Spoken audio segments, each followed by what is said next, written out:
அனைவருக்கும் வணக்கம். இணையதள நண்பர்களுக்காக இந்த பதிவு. சம்பந்தப்பட்ட அரசியல்வாதிகள், அரசாங்க அதிகாரிகள் பார்வையில் சென்று சேரும் வரை இந்த வீடியோவை பகிர வேண்டும் என்று கேட்டுக்கொள்கிறேன்.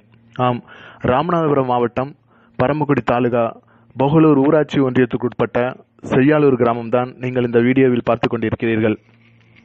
இந்த கிராமத்தின் நீர்நிலைகளாக ஒரு கண்மாய், 4 குளங்கள், பராமரிக்கப்படாத கிணறுகள், பராமரிக்கப்படாத போர் போடப்பட்ட சில கைப்பிடி பைப்புகள், இவைதான் இந்த கிராமத்தின் நீர்நிலைகள். இவை அனைத்துமே சரியான முறையில் பராமரிக்கப்படவில்லை. இதற்கு முன் பொதுப்பணியில் இருந்தவர்களும் சரி, சம்பந்தப்பட்ட அரசியல்வாதிகள், அரசாங்க அதிகாரிகளும் சரி, இதுவரை இந்த கிராமத்திற்கு சரியான தண்ணீர் பிரச்சனைக்கு தீர்வு கண்டதில்லை. தற்பொழுது இந்த கிராமத்தில் பஞ்சாயத்து தலைவர் இல்லை.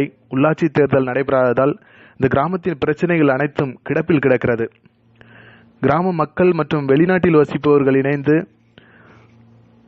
போர் போட்டு தண்ணீர் வர வைக்க சில முயற்சிகள் மேற்கொண்டனர். ஆனால் அந்த முயற்சியும் தோல்வியில் முடிந்தது. போர் போட்டது உப்பு தண்ணீராக மாறிவிட்டது. உப்பு தண்ணீரை நல்ல நீராக மாற்றும் ஆரோ பிளான்ட் கொஞ்ச நாள் கொடுத்தார்கள், குடம் 5 ரூபாய் என்று. அதுவும் சரியாக வடிகட்டி மாற்றப்படவில்லை, சரியான பராமரிப்பு இல்லை. கிராமமே சிரமப்படுகிறது. பெரியவர்கள், இளைஞர்கள் முயற்சியில் ஒரு பெரிய குளம் வெட்டினோம். அதிலும் இன்னும் 1 மாதம் மட்டுமே தண்ணீர் இருக்கும் நிலை ஏற்பட்டுள்ளது. அது வற்றினால் அனைவரும் குளிக்க உப்பு தண்ணீரை பயன்படுத்தப்படும் நிலை ஏற்படும். பள்ளி செல்லும் சிறுவர் சிறுமியர் அனைவரும் அந்த உப்பு தண்ணீரிலேயே குளித்து செல்லும் நிலை ஏற்படும். போன வருடங்களிலும் இதே நிலை ஏற்பட்டது. வருடங்கள் மாறினாலும் எங்களின் இந்த நிலை மாறவே இல்லை. ஒரு கிராமத்தின் அழகு தண்ணீர் வசதி, சாலை வசதி, மின்சார வசதி இதில்தான் உள்ளது. இவை அனைத்துமே சரியாக எங்கள் கிராமத்திற்கு கிடைக்கவில்லை. போன காலங்களில் பஞ்சாயத்து தலைவர் முயற்சியால் சாலை மற்றும் மின்சாரம் ஓரளவிற்கு சரி செய்யப்பட்டது. அதுவும் நீண்ட காலத்திற்கு பிறகு.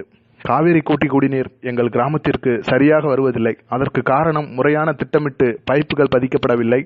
தண்ணீர் வந்தால் பைப்புகள் அங்குமிங்கும் உடைத்து கொண்டு நின்று விடுகிறது. ஏதோ கற்காலத்தில் வாழ்வது போலதான் நாங்கள் வாழ்ந்து கொண்டிருக்கிறோம். இதனை முன்பு இருந்த மாவட்ட கலெக்டரிடம் எத்தனையோ முறை மனு கொடுத்தோம். ஆனால் நடவடிக்கை இல்லை. ஒப்புக்காக அரசியல்வாதிகள் செய்து தருகிறோம் என்று சொல்கிறார்கள். ஆனால் பிறகு கண்டுகொள்வதே இல்லை. எப்பொழுது மாறும் எங்கள் இந்த அவல நிலை? ஏக்கங்களுடன் கிராம மக்களில் ஒருவனாக நன்றி.